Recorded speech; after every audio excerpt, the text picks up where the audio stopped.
Is buying and selling a subsale house easy?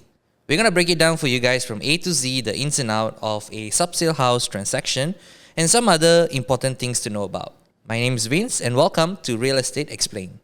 So, we are on episode 2 right now. Thank you guys for watching. If you guys left the episode 1, do let us know what you guys want to know more about real estate. So, we're going to dive into the secondary market of the topic, which is also called subsale market. So we brought in a special guest. I know this guy for like more than 10 years. I think almost 10 years. So this random guest, please introduce yourself. All right. Thanks, Vince, for having me. I think we have known each other like for how many years? 10 years? Maybe around there. Because MCO already Okay, almost 10 years. Right? Almost 10 years. Yeah, exactly. So thank you for having me and congratulations for your episode number 2. Yeah. I think you have already stepped further. Like number 1 is always the hardest thing to do. Yes. And then now we are in episode number 2. Thanks for having me. And hi everybody, my name is Raphael and I have been doing property since 15 years ago. Yeah, so it's subsale and project. You say 15 years ago. I mean 15 years you've been doing, right? Huh? You say 15 years ago only you do. Property, yeah. That means 15 years already lah. But I started doing property like way before I know you. So okay. Yeah.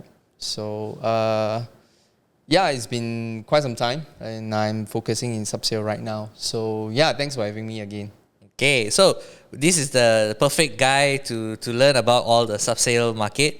Because he's been doing a lot of like subsale, mostly subsale talk lah. So we're gonna dive into the question. The question 1. Yeah. I'll be the first time subsale because I never bought a subsale property before. So most of the question I'm asking is genuine questions I have and also some of the things I researched throughout the internet lah.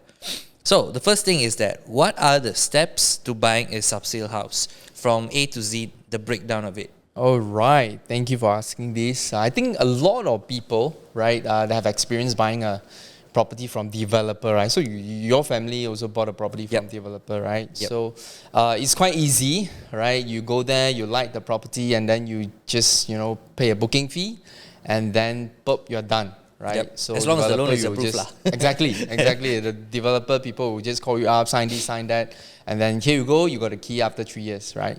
So, but for subsale, actually, you don't have to wait that long. All right, if there is no complication of the deal, right? So if it's let's say you say from A to Z, like from the finding of the property, right? Searching. So I guess that's number 1. Step number 1, search for the property because it's not like developer sales where you just go showroom after showroom. So for this one, it's like you go online. I guess you have some property portals right? There's a lot of different platforms. I don't know whether we should say the name or not. They're not sponsoring us. You find yourself. Because they're not sponsored, right? Yeah. So maybe if you want to sponsor, then you find wins. Yeah. that's so yeah, that's I company, and then there's also P, right? Same company. So is probably the 2 platform, and that's also E. Start with the E1, all right, .com. Then you can kind of like go there and look for your property. By the way, guys, if you guys are interested to know what other listing platforms are out there, just do let us know. We can do an episode about that as well. Okay. Small commercial. All right, my website, Live in PJ, is also another platform. Yeah, that one we talk about later. Okay. So, you go online, you search, or sometime for a landed property. Right, for a landed property, then you go jalan-jalan a bit, then you will be able to see the signboard, hang by the property agent. And then you just call the number, or you just go online, you click, and then you text them, you call them, the property agent basically, right? Then sometimes some will pick up, some don't pick up, some will text you back, some don't text you back. That sometimes we get a lot of frustration from my client also say like that. So some agent will reply, some agent don't reply like that. So then you go there and view the property. So that is very important because for developer project, you only see the skill model, then you see the showroom, and then the developer, once it's built, everything is new. Of course, you have to check the defect. So it's a little bit similar. This is what you see is what you get. But does that mean when I'm viewing the property, right, can I bring a defects checker? You can. Usually, people don't bring the defects checker because what you see is what you get. So this is a keyword. What you see is what you get. I cannot ask the owner, hey, can you remove this? Usually, the owner, unlikely for subsale. Okay. For developer project, because they already promise you this is the quality. And then if you see a crack on the wall, then you can ask the developer to fix it for you because it's under a warranty period. But in subsale, usually the seller won't do it for you. Because you also don't want the seller to do it for you. Why? Because if the seller just simply do it for you, That's true. 1 year later, 2 years later, the crack happened again. That's true. Right? So what you can do is negotiation. So if you like the property already, you find the right one, then you start negotiate. So you take those defects into consideration, like maybe cracking wall or the cabinet is old and then you need to change a new one. Then you take all those into consideration, then you offer a price that you feel comfortable to go in. So does that mean the owner, before I give a price, the owner will tell the price lah? Usually there is a listing price. We call it listing price. That means those are also called the asking price from the owner. Usually there's a price tag, but always, usually in Malaysia, people love to negotiate. Malaysia boleh.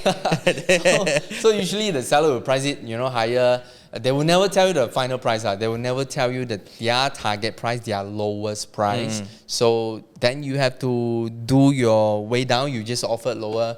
But this is not pasar malam lah. Don't offer 50% below the market. All right. So then you offer a price you feel comfortable in. Then they will come back, with another price. Then ding dong, then you got the final price. Then congratulations, you got the property, you got the price that you wanted. Then you enter step number 2, which is booking. That's step number 1. Walao, I feel like you just tell me like few steps already. Yeah, exactly. So you just do the searching. So number 1, I call it searching lah. Okay. Searching for the right one. So what's step number 2? Step number 2 is booking, right? Booking. So after you are ready to enter this transaction, then you call up the agent, and then the agent will prepare a document called letter offer. Letter of offer to purchase. Oh, not SPA, is it? It's not SPA. It's not SPA first. SPA is later. Step number 4. Later. So the letter of offer is just like a formal invite. That's it's like a booking form. Gotcha. Right? It's like a booking form. So, so we offered this price for this property. All right. Here are some of the term and condition. Then after that, the buyer will sign. All right. Then the seller will sign. Then here is the booking form, or we call it letter of offer to purchase. That is step number 2. Okay. So usually, if let's say, is it normal to people back out after they sign? Okay. Or are they legally protected? So probably that is another episode. So we can go very deep in. Okay. We will go through that. Exactly. That's because I do have the question listed here. But we just go through the normal A to Z first. Yeah. All right, A to Z. So that's step number 2. You book the property, okay? So to book the property, you need to pay 3%. Usually the market practice. Of the final price agreed lah. Of the final price agreed. If let's say, just for example, to give a figure, easier to calculate, right? 1 million, for example. 1 million, you like the property. And then after that, you need to write a check or transfer 30,000. To who? That's 3%. To the real estate agency. Gotcha. To be the stakeholder. Gotcha. Stakeholder means they cannot touch the money. They can bank in the check or have the money in the bank, in their bank, but they cannot touch, they cannot use, all right, because the money belongs to the seller. All right, so that's where we call stakeholder. Okay. And then also beware, all right, because some company, some real estate agency don't have this so-called client's account. Client's account, that means this is separate from their company. Exactly, separate from the operating bank account. So once they put it into the client's account, then a little bit technical, they cannot touch the money. That is actually by law, they have to do this. Then step number 3, all right, so you book the property already. Then step number 3 is to apply for loan. Oh. Yeah. Okay. I thought usually it's all cash buyers one. No. I think 90% of the transaction out there will get a loan. Wow. The buyer will get a loan. Because so there property are- not cheap leh. Oh, that means there are chances where if let's say they apply for the loan, right? Yeah. They get rejected. That means the 3% they put in is considered burn lah. So in subsale, right? Uh-huh. It will depend case by case basis, right? Meaning? Case by case basis means 80% of the transaction right now, usually the buyer will request a clause. Layman term means subject to loan approval. That means I want to buy this property, I pay 3% to you, but then it will be subject to my loan approval. So if my loan don't approve in a certain period of time, cannot wait for forever and ever, right? Yeah, Correct? true. Cannot wait for 1 year, 2 years, right? Not lor. fair to the seller, ma. Yeah, lor. So usually there is like 14 working days or 21 working days. Usually takes a month. Sometimes your document very complete, very fast. Sometimes within 1 week, the bank will tell you already, oh, your loan is approved. But sometimes if let's say it's a little bit complicated, different clients have different profile, ma. So then they will need about 14 working days to 21 working days to apply the loan. And then once the loan is approved, then we go to step number 4 already, which is signing of the SPA. The sweet signing. Yep. That means both parties will have their lawyer. All right, we'll have already appointed a lawyer, prepare the sales and purchase agreement, short form S&P lah. Yeah. If you guys want to know what is SPA, just go to the first episode. We did a full breakdown of it. All right. Yeah. So yeah, Guys, continue. yeah, all right, Vince got you covered. That's good. So S&P or SPA, all right, same term lah.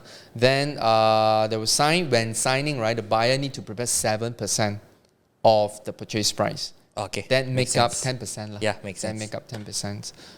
Which is a normal case, 10%. We call it down payment, right? Down payment.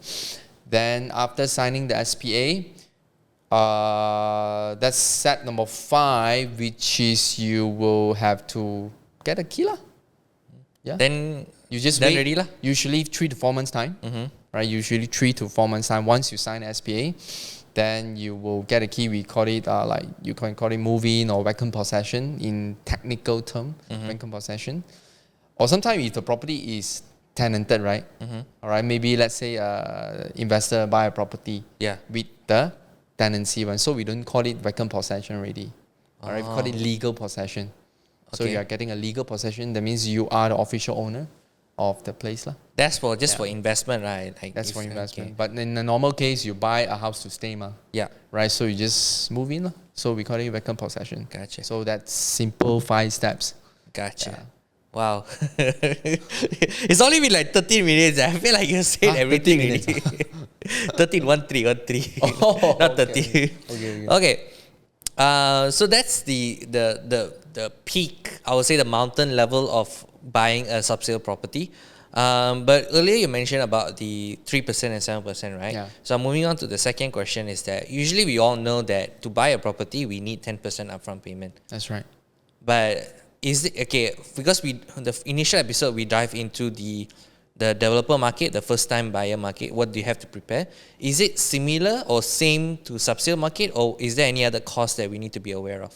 Oh yeah. So in terms of cost, right? So in terms of down payment 10%, there is already quite a big difference than developer project already. So in developer project, usually there are a lot of different package. Yeah, like cashback and all that. Creative package, like we call it creative package. So developer is offering. So usually it's less than 10%. All right, usually it's less than 10%. See how creative they are lah. Then, but in subsale, it's kind of like quite fixed. In a normal case is 10%. Then there are also, just for simplicity's sake, you got to prepare another 5%. All right, you got to prepare another 5% On top of your 10%. on top of the 10%, and those 5% is not part of your purchase price. We call it transactional cost. Okay. All right, Can you elaborate on transaction that? cost. So transaction cost, like for example, legal fees. For buyer, you need to pay your own legal fees, right?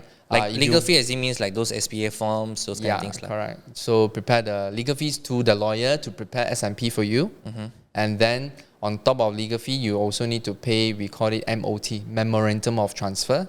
All right, some layman term called stamp duty lah. Oh, okay. Right? But the MOT, right? Yeah. Does it means that they transfer from the previous owner to the current owner, right? That's right. But what if in this case the previous owner never paid the MOT from the developer to them? So this is another, it's like deviate lah, all right, from where if let's say the former owner didn't pay the MOT, all right, usually is this kind of case is getting lesser and lesser already. Why? Because newer property, right, they the law is they have to pay their MOT very, very soon. Unlike last time, because of the title lah. Okay. All right. So then if this case happen, right? If this case happen, then the previous owner, all right, have to go to the developer to apply. If the developer agreed to do a direct transfer, we call it a direct transfer, means developer. So now we got developer, owner A, and then we have a buyer. Yep. 3 tiers already, ma. Yep. So direct transfer means the owner will go and talk to the developer to ask for direct transfer to the buyer. That means skip one time. So that means So the who pay owner for the save. MOT? The owner save for the MOT, but the buyer still need to pay for the MOT. Wow. How is that fair? Buyer will sure need to pay MOT. It's not fair or not fair. It's just that government needs money lah. You know, the government needs money, so that's why you know they set these kind of rules. And then number two, option number two is developer. If the developer don't agree to have a direct transfer, then the process also become a bit longer. It's not the typical 3 to 4 months already. Okay. So the developer have to transfer to owner. So the owner have to pay one time MOT. Hello. Then the owner transfer to buyer. Buyer will pay one time MOT. Damn. Yeah. So remember, guys, pay your MOT. Yeah, exactly. So you see, what is the disadvantage of not doing the MOT earlier on is that your time become dragging very long, right? Because suppose 3 to 4 months got team already, maybe because of that you have to wait for 5 to 6 months time. Damn. Yeah. Okay. So legal fee. All right. Come back to our question, right? Back to your question, which is legal fee, MOT, and then another legal fee if you are getting a loan. Okay. All right. Another stamp duty Okay. for loan. So loan also got stamp duty. Wow. That means Yeah. 2 stamp duties. 2 stamp duties. Wow. Okay. But the calculation is different. But why do we need a stamp duty for a loan? Well, because you are having this document, you are getting a lawyer to prepare for it, and then you have to be stamped so that it's a legal document. How much is that roughly the costing? Okay, so for these 4, right? So four things already lah. Legal fee for SPA, MOT, legal fee for loan. If you are getting loan, Yep. and then of course you are getting loan, then stamp duty for the loan. Hello? And number 5, valuation fee. Those are the things that a lot of people don't see it lah. You Yeah, know? this is It's the not first time. hidden fees. It's First not time hidden hearing fees. it actually. Yeah, it's not hidden fees, but you have to be aware. Because a lot of people, when they buy their first house, right, usually they buy with developer. Yep. When developer, right, they cover everything. Yep. Actually, they not cover everything, like you know lah. In Chinese, we have a saying called 羊毛出在羊身上. That means the Say bulu something. bulu, the bulu bulu of the goat, right, is from the goats. So that means the developer also kind of like include every cost in your purchase price. True. Then you get a loan to cover all your purchase. True. They made the calculation easier for us. Exactly lah. So it's still you paying. It's just that right now you have to pay all in cash lah. In subsale, it's Wow, very, very all the different. extra All that 5%. in sale. So 5 things right, including the valuation fee, property. So last time I was a property valuer. That's my first job. So when you get a loan, right, the bank will ask the valuer to prepare a valuation report to make sure that the property that you are buying is that worth 1 million or not. But sometimes we can negotiate, like you say, the listing price might be 1 million. Correct. So the negotiation part, I think off the mic I can tell you a bit. Okay. So if you guys want to know, let us know. Exactly. So it depends on the people. All right. So these 5 things are. All right. Why I'm here today is to tell you these 5 things you need to pay. Just prepare about to simplify it. Prepare 5% of the purchase price. So that means 1 million. You have to better prepare another 50,000 just to cover all these costs. 50,000. Wow. Roughly lah. Okay. That's my simple calculation. If you want to know exactly how much you want to pay, right? There's an app to calculate all these one. Are you gonna put your liveinpj.com? No, it's not liveinpj. Okay, what app is this? Can we say? Yeah. We can say, right? we can say that. It's called PCMY. Property PCMY. Calculator Malaysia. PCMY. It's more accurate, is it? It's very accurate. Okay. Surprisingly, it's very accurate, very up to date. Oh, just for a note, for stamp duty, right? The sales of purchase stamp duty, MOT, actually is the biggest chunk. Yep. The purchaser's stamp MOT, memorandum of transfer, is the biggest chunk. If you are first home buyer and you are buying a property below 500,000, it's free. Oh. All right, it's free. Meaning anywhere away from you save 8,000. 8,000 lah. Right? Because 500,000, the stamp, the MOT is 8,000. Yeah. So you save 8,000, which is a lot, Yep. Yeah. Damn. Okay. So is there any other cost other than That's all. That's all. That's all. I mean, it's not including your renovation lah. Okay. Because renovation is their personal. own. Yeah, it's their very own personal. decision. Yeah. Got it. Yeah. Okay. So in terms of fees as well, legal fee, because you say about the valuation fee as well, right? Yeah. We haven't dived into the agent commission fee. All right. Yeah. So because most people don't tell you this, because you need to pay your real estate agent something, right? That's where the commission comes in. So is that part of the initial 15% that you mentioned, or is it like away from the money that we need to be know of? For the we call it agency fee lah. Yep. All right. So for the agency fee is usually 3%. That's the max. The legally, right? Legal. Okay. All right. It's stated in our board of valuer valuation, and then that's the agency. All right. Property managers. We call it in short BOVIA lah. In short BOVIA, or our board lah.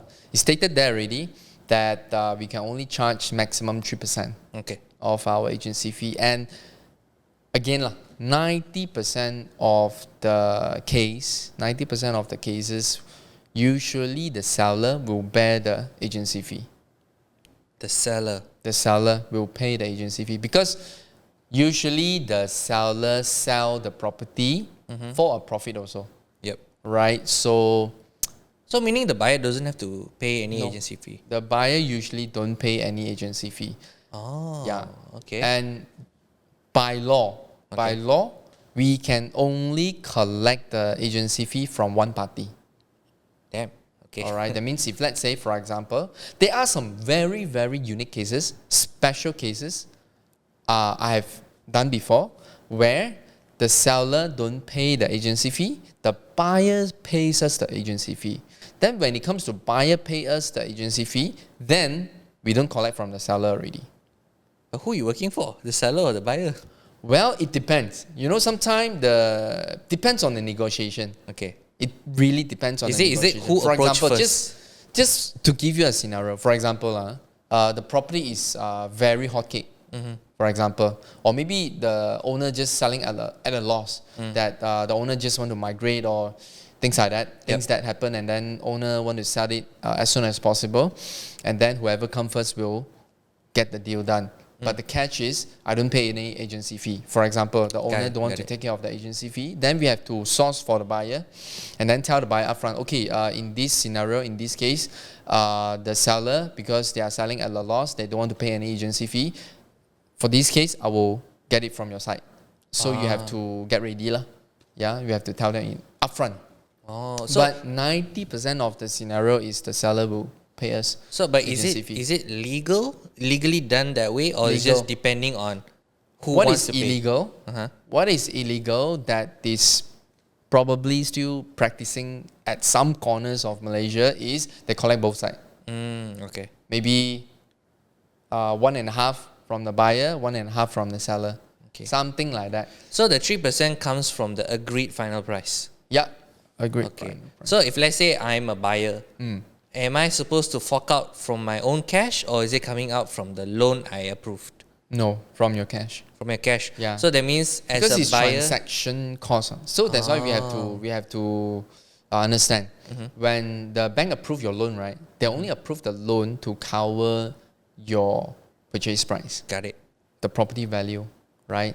At most, some bank, right, will offer to cover your loan legal fee and the loan MOT, the loan stamp duty, because it's part of the loan. Yeah, yeah. So usually the bank will package it up, looks nicer With a nice interest. yeah, less upfront cost Yep. from your side, correct? With a nice interest, exactly. So they are not supposed to cover the cost. I mean, the loan supposed to just cover the property, but then they will package in just the loan. The rest usually they won't cover already. So that means as a seller, I have to pay. I mean, if let's say I get 100K, just to simplify, 100K, that's my profit already. Yeah. So from that 100K, 3% I have to pay the agency. Correct. Got it. So okay, that means the seller also got some expenses to cover as well. That's right. Yes. The seller also have some expenses, like for example, agency fee. Right? If it's 1 million, then the agency fee 3% is 30,000, and that 30,000 also subject to the tax, which is becoming that's the true. talk of the town right now. Yeah. The SST. Yeah. So it's also subjected to 8% of the SST. So 30,000, 8% you calculate lah. That's 2,400 as well. Sorry guys, I suck at maths. I think it's yes lah, 8%. 824, yeah, 2,400. That means 32,400 all in all is the seller's cost lah. Number one, seller's cost. Number two is the legal fee also. Yep. Just the seller don't have to pay the MOT. Yep. MOT only need to be paid by the purchaser because it's the purchasing cost. But is it must be 3%, or is the seller or don't buyer? discount me lah. No, yeah, but that's the thing. Is the seller or buyer have the right to negotiate that 3%? They have the rights to negotiate. Okay. But that also depends on what kind of services the property agent is providing to the client as well. So sometimes it depends on the services. For example, like the marketing that they commit to make this deal. Right? Because marketing also take up cost, Yep. right? And then some of the agency will decide to do a tiering kind of stuff. Like for example, like price tiering. Okay. For example, let's say I be able to help you to sell 1 million and above. Okay, I'll get 3 million, 3%. 3 million. Wow, I also want it. I hope so. Sell 1 million property. So 3%. And then if let's say the price that you got for me is below 1 million, then I will only give you 2.5%. Something like that. So that to motivate the agents Got it. sell higher or to sell as much as possible. Yep. Right? Well, it doesn't sound good to the purchaser, but yes. Yeah, I mean, it depends lah. It's like depends supply and demand kind of thing. Exactly, because we have to know who is our principal. Yep. Principal means the client who appoint us.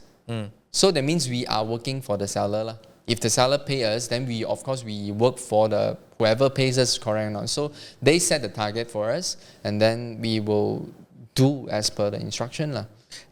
Do buyers also hire agents? Hey, I want to buy a property for 1 million in this area. If you can find me 1 million and below, we establish the tiers as well. Does that work as well for buyers? That works. That is why what I say scenario number 2, the buyer pay us a commission because the property is so hard to find, or maybe we be able to find a property that matches the buyer's requirement. Then the buyer willing to pay us a commission. Okay. So if in this case, right, I heard some stories like, you are the seller's agent and I am a buyer's agent. That means I have a buyer for your property. Yeah. So that commission, since you earlier said as an agent, we can only take from one party. Yep. but I'm a buyer's agent and you're the seller's agent. Does that mean we take 3% from the buyer and you take 3% from the seller, or how does that work? Okay. So usually what happened in Malaysia, usually what happened in Malaysia is we will still collect the 3% from the seller, and then the seller, then the commission that we get, the agency fee that we get, we will split by half. Got it. All right, so one agent will take 1.5%, another agent will take 1.5%. That is in the base of if they agree to the 3%. Yeah, correct. That is what usually happens. Or so there's no legal constructing to it, or this every agent must have 50%, or is it still negotiable? It's negotiable. Damn. Yeah, it's negotiable because wow, Malaysia really boleh. Yeah, exactly. Because it's not stated in the rule that must be 50-50. Got it. All right. So it could be because of, for example, like some of the property, because the owner has appointed me as an exclusive agent, that means only I can sell. All right. So because of the services that I promised to my client, then maybe because of that, I will take 6-4. Also possible. All right. Because I have committed more in terms of marketing. That means I have more costs. Yep. Then I take more. It's also fair in the sense where I have to spend more cost, investment, and then to commit to the seller as well. So what if the agent doesn't accept this? Does that affect the transaction as well? I'm sorry? Like let's say you say 60-40, right? Yeah. I say cannot. I want 50-50. But I have a buyer already. Has there been an occasion like that? Yeah, that really depends on the negotiation part. That really depends on the negotiation part. Because why? For me, I will really think about how easy I will get another offer. Okay. Would I get another? Is there any second offer is waiting on the table? Okay. You know, is sitting on the table. So if let's say, for example, I just marketed for 1 week, and here it comes the first offer already, and then I still feel that there are interested party, or they can even offer much higher. Got it. Would I wait? Yes, possible. Depend on the negotiations. Correct. So then another scenario is, I have marketed this property for 6 months. All right, and here comes the first offer. But of course, if that means that, I have to share 50-50 rather than 60-40, well, getting 10% lesser is better than nothing, you know. Yes, true. So, it depends how you're going to negotiate the pricing and all. Okay. Correct. So, when it comes to buying a property, right, in your own personal opinions, what are the red flags that a buyer or a seller should be looking out for? Okay, a buyer that should look out for red flag. Yeah, right? We break it down. Yeah. We go buyer first and then we go sellers. Okay. What I can think of, one of the red flag is, especially in Subsale, right? Let's talk about Subsale. Is the property is overvalued. As a buyer. All right, as a buyer. If let's say, for example, you love the property so much, you are in search of the property for 6 months already and then couldn't find the right one, and suddenly this property pop up. It suits your requirement, all the boxes check. It's just that the price tag is 1 million. All right, but at the bottom of your mind, that the market value is only 800,000, for example. All right, so the overall market value is 800,000, or the bank tells you the market value is 800,000. All right, that means if let's say you still choose to proceed, you have to top up the 200,000 different in cash. Oh, all right. So that means the bank won't loan you 1 million. They won't loan you 1 million. Damn. Why? Because the bank, they want to loan you money, they want to get business, but then they also are taking a risk. Yep. So it's a little bit on the risk management, where they want to take a lower risk, correct or not? So that they get your business with a lower risk, with a calculated risk. Is that they will only loan you 90%, maximum 90% of 800,000. Wow. That means That also means the difference of 200,000, right? Suppose you already need to pay 10% for Yeah. down payment, And the extra Then 5% as well, yeah. Correct. Wow. Then the 200,000 you pay in cash. So a lot of people they thought that okay, as long as I got good income, right, the bank will sure loan me money 90% of 1 million. But that's not the case. The property value will come in because why? The bank won't give you 90% of 1 million is because since you pay overpriced property, the market value only 800,000, then the bank will be, will be scared lah. If let's say you cannot pay installment, True. then I have to go to lelong Okay. the property, right? Yeah, if lelong property, people only pay market value or even lower, ma. Yeah, lor. So that means Damn. I will be the losing end. The bank lah. The bank will be the losing end. If let's say they cannot recoup their cost, which is the loan amount that is given to the property already. So that is why they will usually give you 90% of the bank value. So the red flag is some buyer I have encountered before. I have encountered people personally where the purchaser is so excited with the property that they found, they straight away pay the booking to buy the 1 million. Very property. emotional lah, basically. Then when they go to the bank to get the loan, oh no, the property only worth 800,000. Then they have to, Fork out lah, and then fork burn- out the and then burn lor. 200,000, and then sometime they really have to find the money lah. You know? Whether you borrow from parents or you borrow from friends or family to top up the difference. Otherwise, you will be losing your 3% as Yeah, lor. the booking fee. Damn. But the buyer, as a buyer, I can negotiate, right? Hey, bank said this is worth 800K. How Yeah. come you can sell it for 1 million? Or is it all depend on the seller? It all depends on the valuer who give the value. So there is a method that they use to calculate the property value, and sometimes it will vary. Different valuer will give different value. Okay. It varies, but it won't varies too much lah. It won't deviate too much, right? 800,000 to 1 million is 20%. Yep. Which is a lot. If the value may deviate, like maybe 5%, 10% is possible, but 20% is kind of a lot as well. Yeah. But, Interesting. don't take the chance. Better, what I would suggest, how to overcome this red flag is always check value before you pay the booking fee. Got it. And then don't just Don't take rush one lah. from bank, Yeah. Don't just take one bank. Take at least 3 Okay. to 5 banks. 3 to 5 banks, Okay. to check the value. So basically, just be patient and look around for options. Correct. lah. Even though I'm a property agent, don't just listen from the property agent. Do your own due diligence. You That's are the true. buyer That's who true. are That's true. giving the money, all right, from your pockets.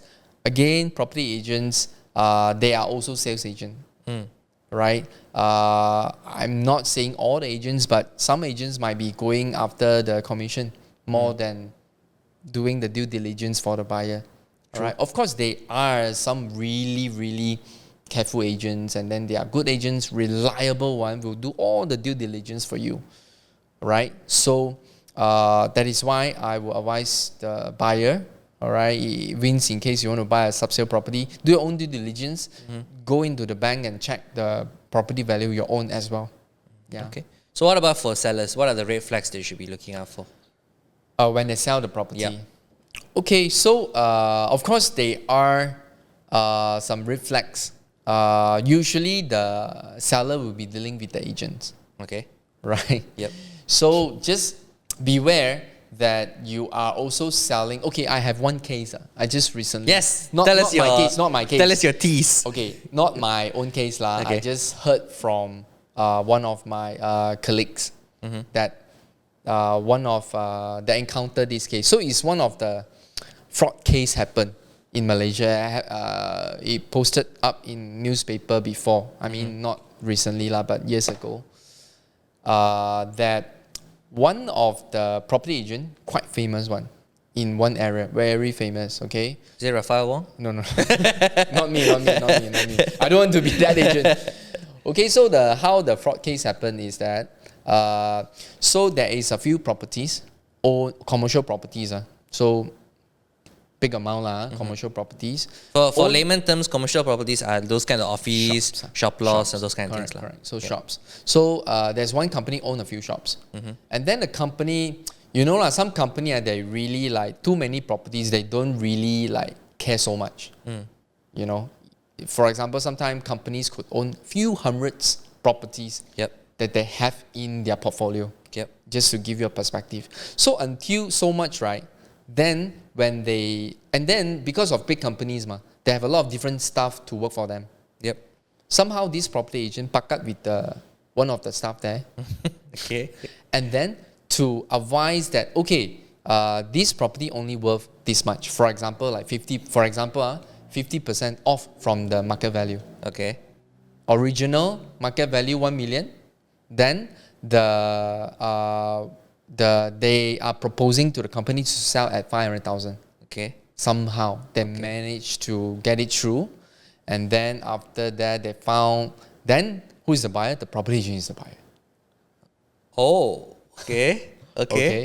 the property agent is the buyer. Somehow they know that the company who is the seller didn't care so much of the property. Just for example, all the figures are example just to simplify the whole thing. Then after that, the seller sold the property, and then the buyer, who is also a property agent, took advantage of them. So these are some of the red flags, because seller need to deal with property agents to sell the property. Usually, I think at least I don't have the statistics, but we don't have the statistics to show that in Malaysia, what are the percentage of property agent handle the sales rather than the seller sell it themselves. Because the seller can choose to sell themselves their property. Right? So, but at least 80%, I would say, safe to say 80% of the transactions are done by real estate agent. Right? So all in all, as a seller, the red flags I have to look out for is choosing the right agent. Make sure they're doing the good thing, not shady shit. Yes, exactly. So, and also another red flag is appoint too many agents. Can you imagine? But isn't this a bit counteracting? As an agent, people want exclusivity. Correct. But not all the seller will give exclusivity. And then, and some owners thought that the more agents that I have to help me to sell, more balls in the air, so that I have more options and I will sell the property faster. But how is this a red flag as a seller? Because this is benefiting for me. Let me share with you. Have you been, when you drive around, have you seen some property that is full of banners? Like there's no space. Shah Alam really got one. Empty without banners. Okay, shout out for what? Shah Alam. If you drive Shah Alam, right, you will see a lot of banners there. Okay. So some area, I won't say just Shah Alam, but different areas sure have one or two properties. At just one corner, or maybe this shop full of banners. There's no empty space of the walls. And that gives you what impression? Let me ask you this. You have been asking me a lot of questions. Impression as a buyer or as a seller? As a buyer, all right, that you want to buy the property, or maybe you just wins lah. When you see this kind of property, what kind of impression? Desperate to sell. Exactly. So if you are the buyer, what kind of price you will offer? Below market or the market? Of course, below market, because you're desperate. Correct. Got it. So you got to be very careful when you appoint so many agents and to help you sell the property. And not just banner, it's also online. Got it. When you appoint 10 agents, they are how many advertisements? Listing the More same. than 10, because sometimes one agent will advertise 2 or 3 advertisements just to make sure they have more exposure. So you become like one property suddenly have 20, 30 advertisements flush in the market. And even if you are just browsing online, wow, so many agents are selling this property, so many agents are selling this property. True. Like you see the Empire City, every time you go see so many, I know they're desperate, I can always negotiate my price. Online, you can see the picture, red sofa, that's the property already. Right? It's the same property. And you are not going to get a good offer, I'm telling you. You are not going to get as a a good seller. Offer. Exactly. And then some buyer, very naughty one. Some buyer call agent A, I like the property, I offer this price, 1 million. Okay. Then call agent B. Hey, I like the property. I want to offer 980. Then, for example, the seller say, okay lah, 980 I sell you. Then they will call agent 3, agent C. And then, I like the property, I want to offer 900,000. Okay. You understand what I mean? I can test, try, things like that. I got this a lot lah, when the seller appoint too many agents. It's not, I'm saying that, because I'm in this industry, it's better that you hire me only. Okay, I mean, to be not biased, if I want to sell my property, I want it to be sold at a price that I want, not too low. Correct. Which makes sense, but true. When you appoint too many agents, the agents is working for the seller or working for the buyer now? Got it. It's working for the buyer now. Because the agents also know that I have a lot of competition. Once I have a buyer, I want to grab the buyer and then I will help. But as a seller, right, can I just say hey, don't put your banners in my house. I don't want my house to be... I can say that, right? Yeah, you can say that. You can give this instruction. But again, online will be another... That is true. The ads will just flood the online space. Okay, and the same story will still happen. So I would suggest how to overcome this, reflect, right? How to overcome this. I feel owners, you have two options, right? When you want to really sell your property fast. Number one, don't appoint 10 agents lah. 2 to 3, good one. Okay. 2 to 3. I think that will give you good options. 2 to 3, that's all. Yeah, quality then quantity. Yeah, exactly. 2 to 3, good one. And best of all, the second option is hire exclusive agent. Why? Because usually hire exclusive agent is, you are not limiting yourself to one option. All right, because usually the agents will work with other agents, right? That means the agents will help you to make sure the other agent, when they bring the buyer, they will work together as well. But then exclusive agent means the seller commit to agents also commit to seller. All right, you need to understand what kind of commitment they are bringing on the table. For example, they will do social media, they will take videos. Like for example, for us, we will commit a certain marketing budget to the seller. To show that, these are the prices that you're going to be doing. Exactly. Got it. Yeah. So, and then that's number one, right? Marketing commitment, right? We do videos, we not only do videos, we advertise it, we put a marketing budget into it. So that's marketing investment. Number two, it's to protect your price. Because when I know that I am working for the seller, all right, of course I will work for the best benefit of my seller. Right? And then I am also not afraid because of competition. I scared if I don't sell it right now, I couldn't sell it later. True. Or other agents will snap the deal. True. So that I will just fight the price only, correct or not? If I have a lot of agents, right, tons of agents, then I will just fight the price. See whoever comes first with the price. Correct. Yeah. Okay. All right, sellers, you heard that. Those are the things that you should be looking out for. So make sure that you hire the right agent or don't hire just plug agents lah. In overseas, right? Just one more further adding on a little bit. In overseas, especially merchant market like Australia, UK or US, they will interview the agent. Oh, that's so nice. Don't just appoint any agents. All right, don't just appoint any agents that you talk to. But interview, let's say for example, 5 agents, then choose 2. Interview Is 5 it done agents? here though in Malaysia? No, I don't think that's the case in Malaysia.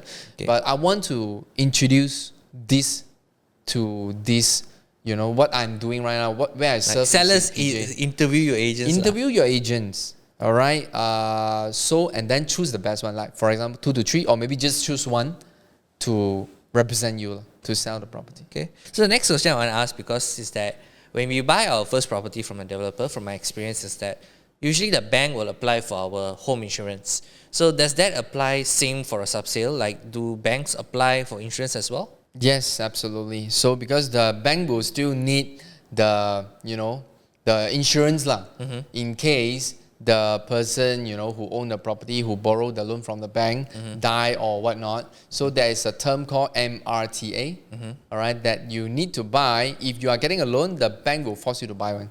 Oh, that means okay. Yeah, that's the question. Does it include it with the loan? Okay. So the insurance is another thing that actually you need to consider in the transactional cost, where sometimes the bank will offer to take that in the loan. All right. Sometimes you also can choose, I want to pay myself in cash.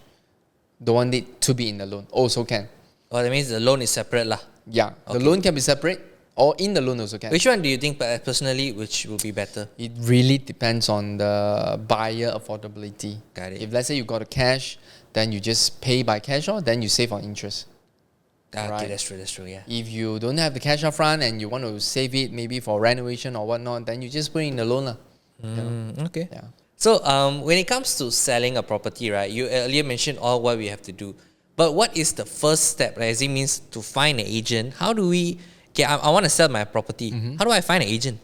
Do I just go ring up first, hey, I have a property, can you sell for me or not? There's a lot of places lah. There's a lot of places you can either go online, Okay. find those platforms, you can search your area. For example, like I'm selling a place called SS2 in PJ, right? Then if let's say I want to sell, I am a seller right now, I just go to the platform and search SS2. Then I find, that's a lot of different agents are selling. But those are the things that you might not know them lah. Okay. Right? It's just like random lah. They are just placing advertisement. Any agents, Payside Property, can put an advertisement there. Yep. So you don't know who is, maybe I can The expert and all. Yeah, you don't know lah. So you have to interview them. Okay. Whether they are really the agents that you want to work with. Okay. Otherwise, you can also search, Google search. Like maybe one step further lah. I would say one step further is maybe you search SS2 property agent. Okay. Or property agent selling SS2, something like that. Yep. Then you see, apart from the mainstream, you will still see iProperty. Oh, sorry. That's okay. Those main platform lah. Main platform. All right. Since I mentioned iProperty, I should also mention Property Guru or Yeah. Don't worry, I'll blip this out. You guys don't pay me that much. Okay. Unless you pay wins, then we will open it. Then those platform. Then usually right after that, right, you will be able to see some property agent have their specific website one. Okay. They have their specific website that is selling this area. So those are the agent that is also they go one level above lah.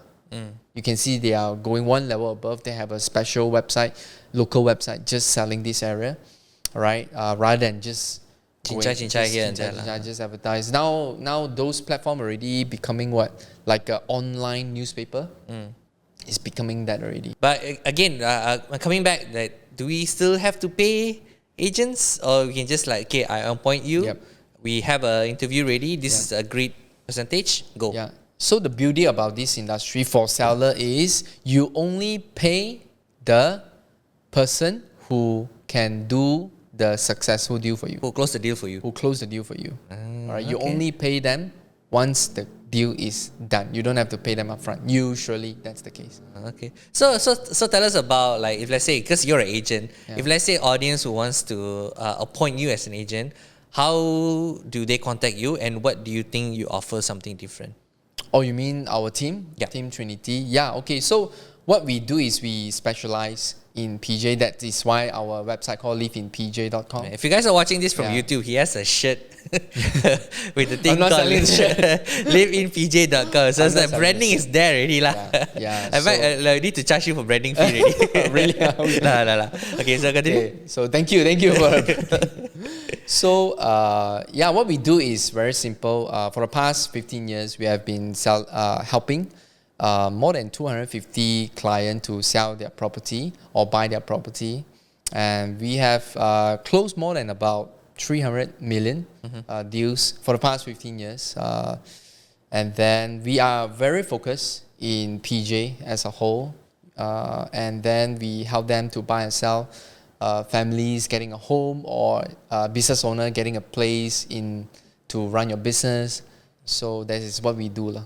So is it mostly PJ area or you focus on other areas as well? Yeah, that's a very, very good question. A lot of sellers also ask us because they have some property. Like for example, yesterday we just closed. We almost we are concluding a deal, and then the owner already asking me. I sold a house in Taman C, PJ. All right. Then after that, the owner already asking me that, hey, do you do Subang? I have a piece of land in Subang I want to sell. Then I will usually say like 80% of our time, effort, energy we'll invest in PJ because that's our place, area of focus. Area of focus. We need to focus in somewhere.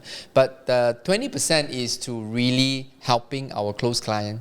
Got it. Our good clients that has been working with us and then they have property in Subang or Ampang. Then we also go there to help them because at the end of the day, property is still a people business. Yep. Right? It's still a people business. We're offering services. So we also hope we can serve our best. Okay. So if you guys are looking to get in contact with Raphael, there will be a link below. But also if you guys are listening this via audio, you can listen. You can go to liveinpj.com and get in touch with them lah. So that's come to a conclusion of this podcast. All right. I learned a lot. Thank you. We did a few videos. I'd be like, wow, there's so much I didn't know about buying Subsale or even selling Subsale. Yeah, I hope that really helps. Yeah. So I mean, hopefully, if you're listening to this, if you have more questions, do let us know in the comment section. We will dive into this as well. But if you guys want to know how a property is being valued, do let us know as well. We can get a actual valuer expert and how they actually value a property and how can it be helpful for you guys lah. So that's it about Inside Real Estate Explained, and thank you guys for watching and listening, and I'll see you guys in the next one. Ciao. Right.